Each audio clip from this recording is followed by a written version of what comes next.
Enak, tahu nggak yo? Kalau Hong Kong punya wisata alam yang cantik begini? Ini yang namanya Pantai Seo. Berada di tenggara Pulau Hong Kong, berjarak sekitar 40 menit dari pusat kota.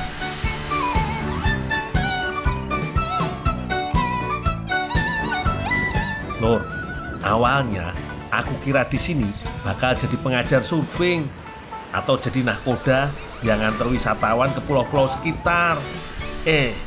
Ternyata rezekiku hari ini beda. Mbak, payung, Mbak. Payung. Sekarang aku malah kerja nyewain payung sama bangku buat pengunjung yang pengen duduk santai di pinggir pantai. Cik, payung, Cik. Payung. Mbak, payung, Mbak, payung.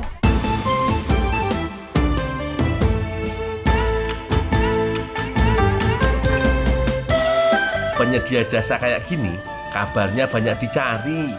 Soalnya pas matahari lagi terik, orang-orang pasti nyari tempat teduh biar bisa nikmati suasana pantai dengan nyaman. Tante, payung. Umbrella. No. Kerja di tempat wisata kayak gini berasa ikut liburan juga, Lor. Emang badan capek, tapi lihat pemandangan kayak gini, pikiran jadi ikut fresh lagi. Pantai Seo terkenal dengan hamparan pasirnya yang lembut dan area tepi pantainya yang landai. Lokasi favorit anak-anak untuk berenang atau sekedar bermain pasir di pinggir pantai. Bibi, payung. Ya lah. Ya. Sik, bentar. Kok yang duduk di bawah payung itu kayak wajah-wajah orang Indonesia yo? Halo. Kaca-kaca nih. Foto aku wong kelutok iki ya. Foto mbek Pak Eko lho. Jaluk fotone.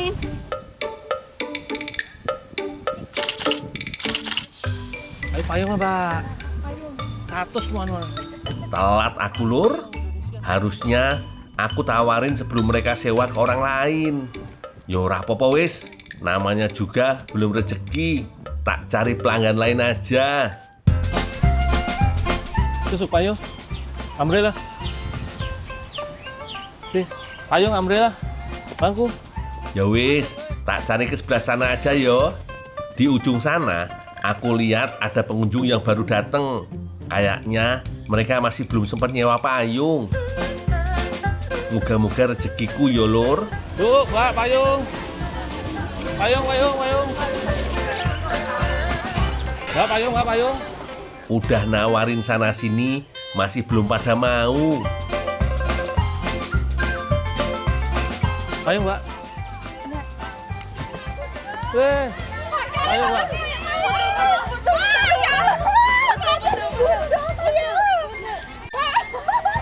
Betul-betul pantai ini jadi pilihan banyak orang buat refreshing dan menikmati suasana pantai. Termasuk para pekerja dari Indonesia, Lur. Ini Mbak, payung, Mbak. 1. Bangku 50. Ya apa-apa. Ya 3 orang. Masih orang kosong. Oke.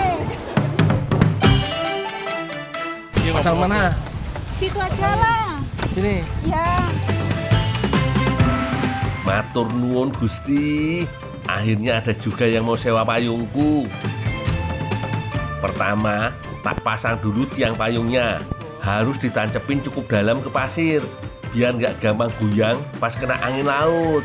Kalau tiangnya udah kokoh, baru payungnya tak pasang. Ojo lali, bangkunya juga langsung tak siapin sekalian. Nah, kalau udah gini, pengunjung bisa duduk santai sambil nikmati pemandangan indah Pantai Seo. Monggo selamat berlibur. Nggih.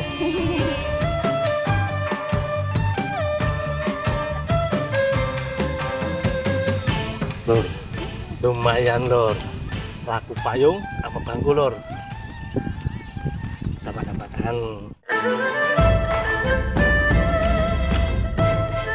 Laris. Katanya kalau udah pecah telur satu pelanggan, selanjutnya jadi lebih gampang dapat pelanggan. Semoga bener ya, Lur. Payung bangku. Ya. Syukurlah, bener juga lur. Kurang dari 5 menit, aku dapat pelanggan kedua. Cair-cair. Wah, this one. This one, yes. Oh ya.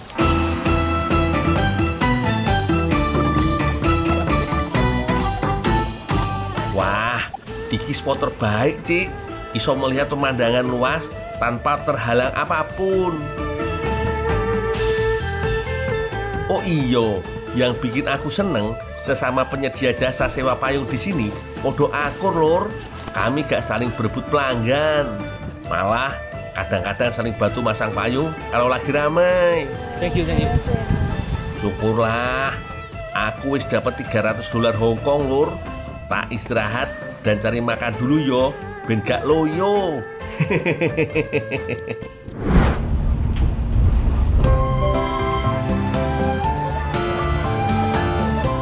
Lur, gak jauh dari pantai, aku ketemu penjual makanan murah meriah.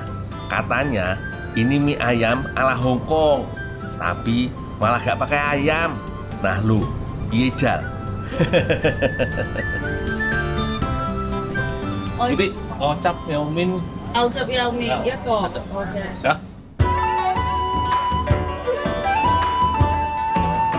Mie-nya pakai mie kecil-kecil mirip soun, tapi warnanya lebih kuning, kayak mie telur.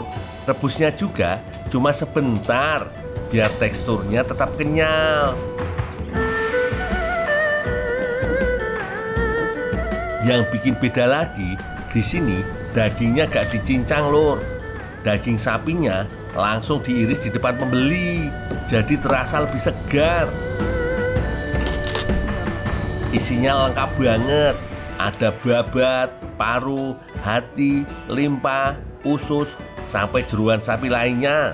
Pantesan banyak yang bilang semangkuk aja udah bikin puas. Loh, ususnya aja loh. Dipotong tuh empuk banget loh. Ini ususnya yang empuk atau pisaunya yang sangat tajam, ini masih tanda tanya nih loh. Potongannya juga gak pelit lur. Gede-gede ditambah porsinya melimpah banget. Terakhir tinggal ditambahkan irisan daun bawang dan disiram kuah kaldu sapi. Wah, mantep tenan lur.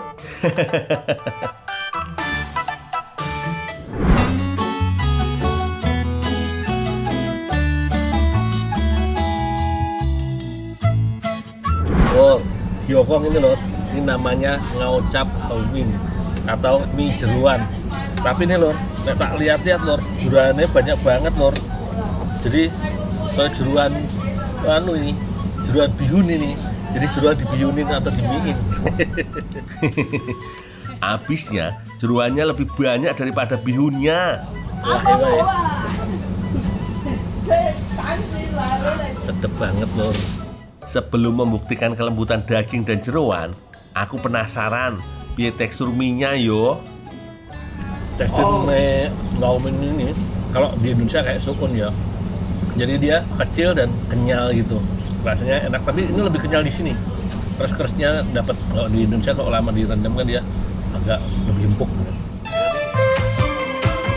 Saiki artis utamane lur. Jeruannya lengkap loh. Ini jeruan dari sapi ya. Ada babate, ada ususnya, ada paru, terus ada ikil, ada daging juga, dan semuanya tuh lembut banget loh. Karena kalau di sini tuh dia direbus lama dengan api kecil, yang itu baru diambil dipotong-potong kalau ada pembeli.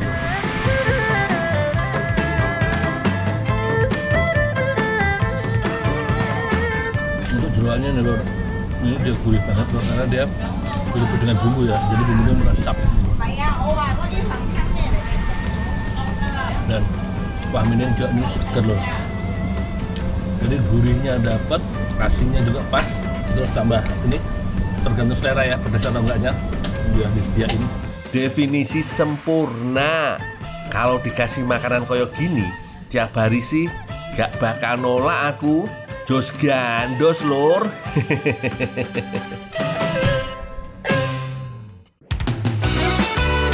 Lur, menikmati kuliner lokal menjadi hiburanku setelah capek cari cuan.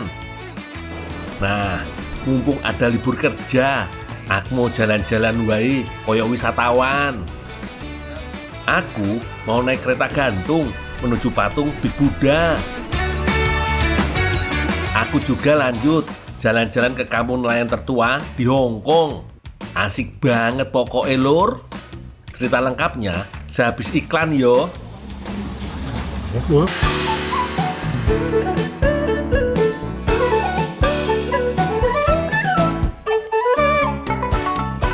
Mumpung wis tekan Hong Kong, aku yo pengen ngerasain Hong Kong versi wisatawan.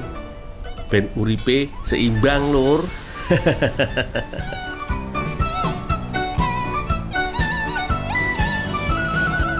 Kali ini aku pengen nyobain naik cable car atau gondola lur.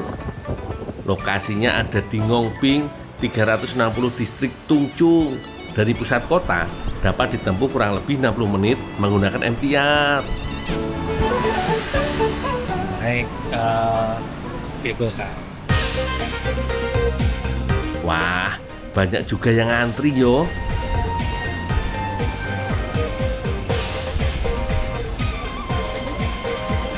Indonesia ada sih, tapi ini gede, panjang. Oh, tuh sampai sana. Lewati laut, hutan, dan nanti ada Buddha raksasa. Pokoknya ceritanya sih yang saya baru nyoba ini loh.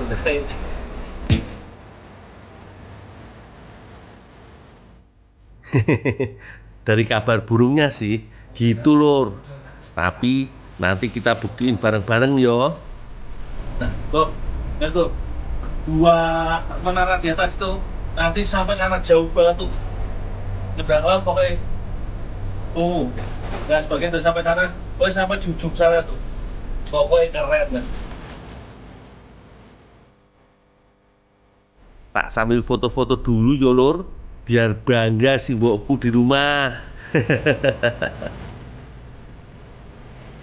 Kalau waktu tempuhnya sekitar 25 menit, terus ya kira-kira 5 kilo lebih lah.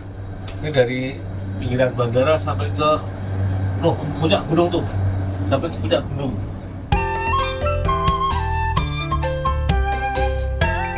Jadi naik cable car iki bisa ngirit waktu lur. Kalau dibanding pakai jalur darat, perjalananku bisa lebih hemat 1 jam. Kita cuma ada di satu kota ini, walaupun ini sebenarnya kuat ya. Ini bisa nampung sebenarnya 17 orang, tapi aku beruntung banget lur.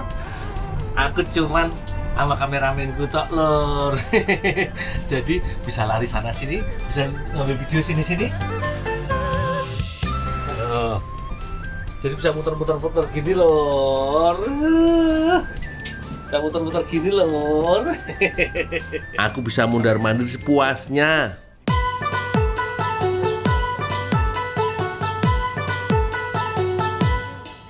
Wah, itu patung Buddha raksasanya wis kelihatan.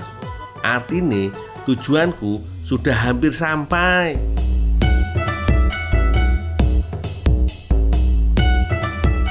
Lor, sebenarnya kita kalau cuacanya cerah ini bisa dilihat tuh Buddha raksasa yang di Hong Kong lor, yang lagi bertapat di atas gunung lor. Tapi ini cuacanya berkabut, ini anginnya kenceng. Dan ini sebagian ketutup sama kabut-kabut awan. Sedikit kecewa sih, tapi coba langsung disamperin ke sana aja yo. Sopo ngerti pas aku di sana kabutnya wis minggat.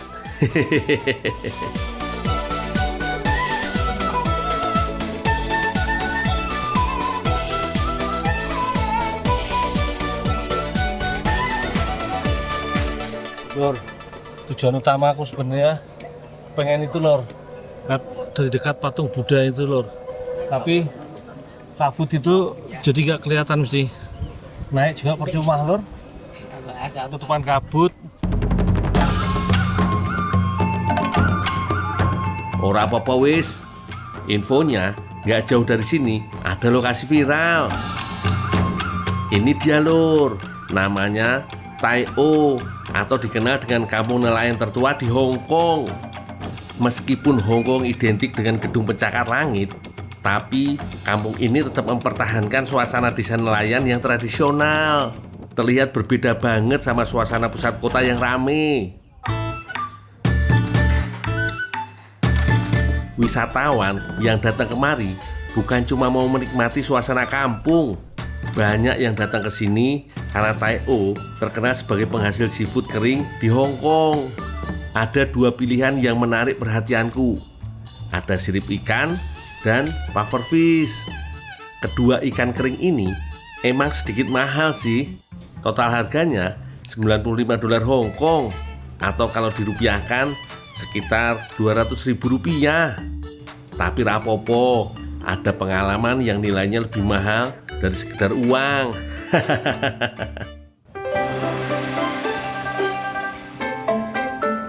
Ikan keringnya dipanggang langsung di atas api kecil, membuat ikan kembali hangat dengan tekstur dagingnya lembut tanpa membuat bagian luarnya gosong. Gak lupa ikannya diolesi saus racikan rempah dengan sedikit madu.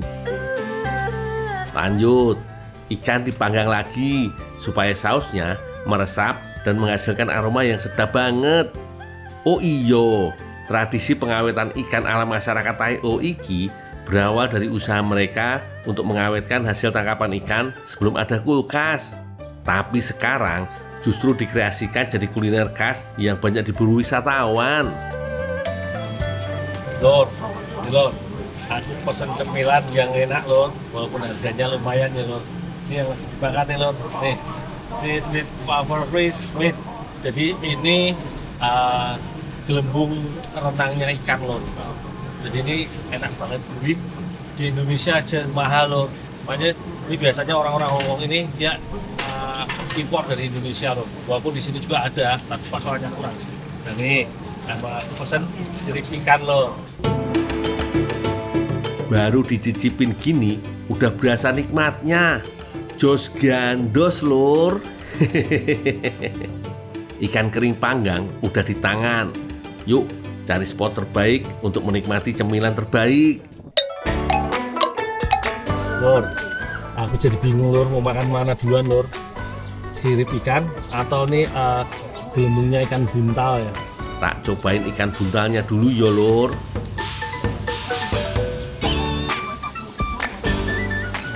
Lor, enggak. Jadi kayak dendeng gitu loh lor. Rasanya manis, pedas, gurih, ada gurih asemnya. Tapi tekstur dagingnya tuh gurih. Aku penasaran, sirip ikan akan seenak ikan buntal ora yo? Nah ini sirip ikan lor. Ini biasanya dari sirip ikan besar ya. Apapun jenis ikannya lor. Ini dia direndam dulu pakai air tawar ya, disikat, dikeringin, baru dia dijual dan kondisi kering. Wah, top Marco top kalau sing iki. Jos banget. Ini bumbunya sebenarnya sama, tapi cita rasanya beda. Ini lebih manis gurihnya dapat, ini asin gurihnya dapat. Padahal bumbunya sama loh. Tapi karena jenis yang dibakar beda, ini sirip ikan dan ini lemur renang ikannya buntal, rasanya beda. Dan memang lebih enak itu loh. Harganya lebih mahal sih.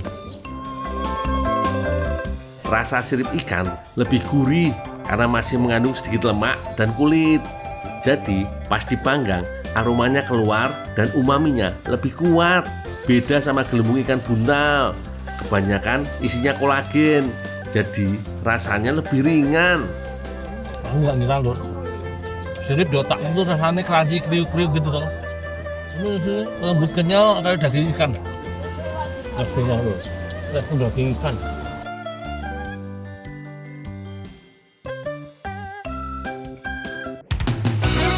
Menyantap kuliner yang baru pertama kali dicoba memang seringkali begitu lor. Ada saja kejutannya. Ini ngingetin aku sama olahan yang pernah tak bikin bareng Teh Hasna. Waktu itu kami nyoba bikin inovasi makanan dari kulit buah tin. Hasil akhirnya juga cantik banget lor. Penasaran toh sama cara bikinnya? Sehabis iklan yo, jangan kemana-mana.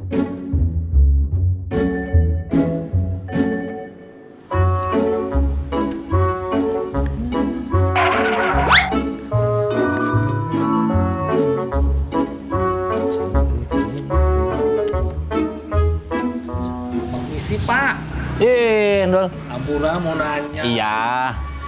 Sini duduk sini. Pak, Iya. rumahnya Bapak Opik sebelah mana, Pak? Bapak Opik. Oh, Bapak Opik mah tuh gang yang kedua tuh, yang sebelah sono. Yang kedua. Halo, Bapak Upen? Lur, bingung yo. Kenapa aku nanya-nanya terus? Iki lo, aku lagi mau nganter undangan buat pernikahan warga desa sini. Biasalah, bantu-bantu buat nyiapin hajatan. Tapi kok yo Bapak Galih, wah apa banget yo alamat warga sini. Penasaran aku. Bapak hebat banget sih, bisa hafal alamat-alamat ini undangan saya. Nah, kebetulan Dul, saya tuh ketua RW di sini. Bapak ketua RW di sini. Iya. Wah, kebetulan Pak. Ke Bapak RW di sini. Kalau gitu, saya minta tolong Pak, sebarin undangan ya ke warga-warga Bapak, biar Bapak lebih dekat dengan masyarakat. Jadi RW teladan. Kebetulan juga, Dul. Saya mau panen buah tin. Nah, kalau gitu Gundul aja ya yang panen. Kok jadi saya? Ya namanya juga kebetulan, Dul. Udah Dul, bantuin aja. No, Nah, tapi saya nggak ngerti kebunnya. Ya udah, ayo aku temenin aja. no, sama Neng mau nggak? Ayo Neng, Ya udah, cok aja. saya Yo. bantu panen dulu ya. Ya udah, cok. Hati-hati di jalan ya.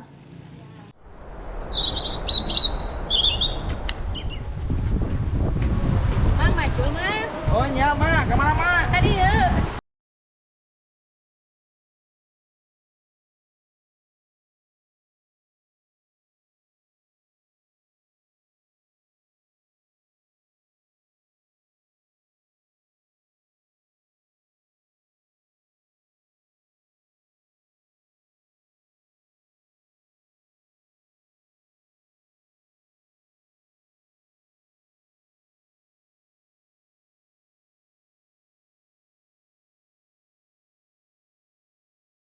Iklim dan kondisi tanah di Indonesia, Lur. Pohon-pohon milik Pak Galih ini rajin banget berbuah, Lur. Bahkan rata-rata panennya adalah tiap 2 hari sekali, loh. Soalnya pohon ini tidak mengenal musim dan tentunya karena dirawat dengan telaten toh.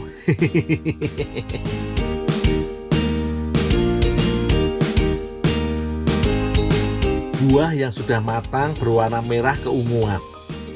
Biasa nih, rasanya manis serta seger banget, Lur. Mana lagi ya Dul ya? Loh, kok dimakanin terus sih Dul? Nanti keburu habis. Habis enak sih teh. Mau yang bikin lebih enak nggak? Mau. Nanti aku buatin deh. Nanti tolong kupasin ya kulitnya. Oh iya. Nanti aku bantu kupas. Tapi jangan dibuang kulitnya, nanti sekalian ditumbuk. Oh iya.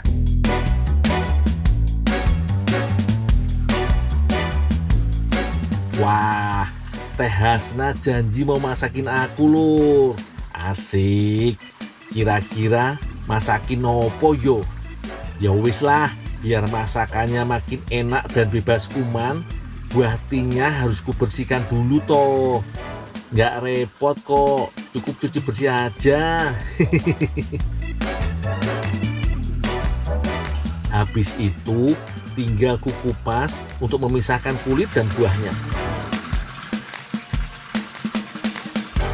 Lur, sekedar informasi, menurut catatan, buah tin merupakan salah satu buah tertua di dunia yang pernah dikonsumsi manusia loh.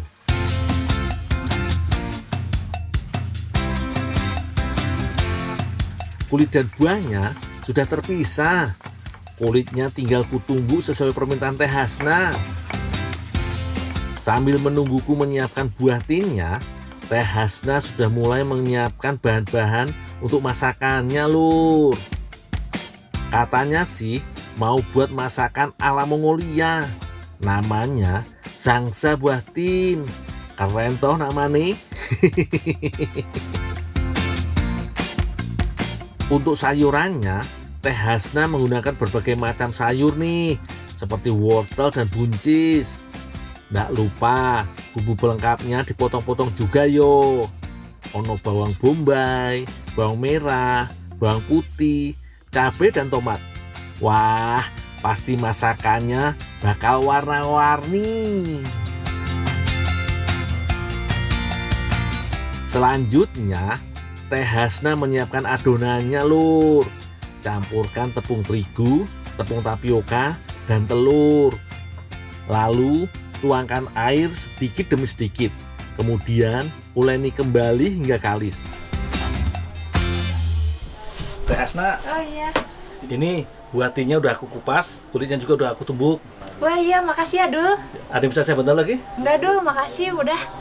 Nanti kalau makanannya jadi, aku dipanggil ya Teh ya? Iya, nanti kita makan bareng ya. Oh iya ya, tinggal dulu ya. Iya. Makasih Dul.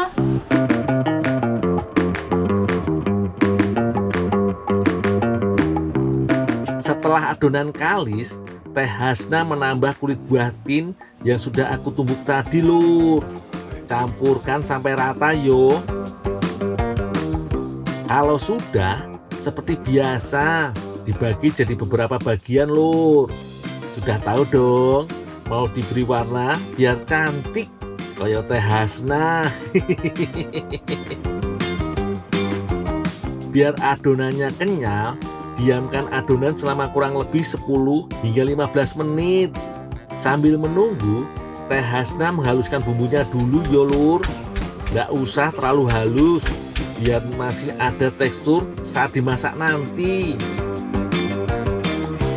Nah, adonan kini siap diolah kembali, Lur. Pipihkan adonan menggunakan penggiling. Jangan lupa sesekali taburkan tepung agar adonan tidak mudah sobek dan menempel. Jika sudah, baru deh ganti pengaturan penggilingan dan masukkan kembali adonan hingga membentuk buliran panjang mie yang cantik koyo iki. Setelah itu, ambil mie sesuai warna, kemudian gulung-gulung seperti ini. Hati-hati yo, Lur, biar mie nggak robek atau patah. Semua bahan dan adonan sudah siap, tinggal dimasak deh, Lur. Tumis bawang bombay hingga harum, lalu masukkan bumbu dan masak hingga matang. Kemudian tuangkan buncis dan wortel. Terakhir, baru masukkan buah tinnya, Lur. Soalnya tidak butuh waktu lama untuk buah tin agar mateng. Biar makin sedap, jangan lupa tambahkan garam dan gula yo.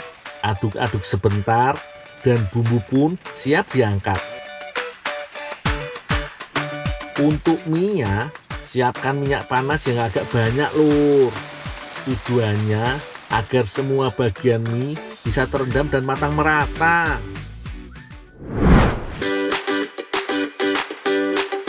Walah, ye, apik toh? Iki namane zangza kulit buah tin dengan saus buah tin yang manis asam pedas. Mantep. Ayo Teh Hasna, langsung kita sikat.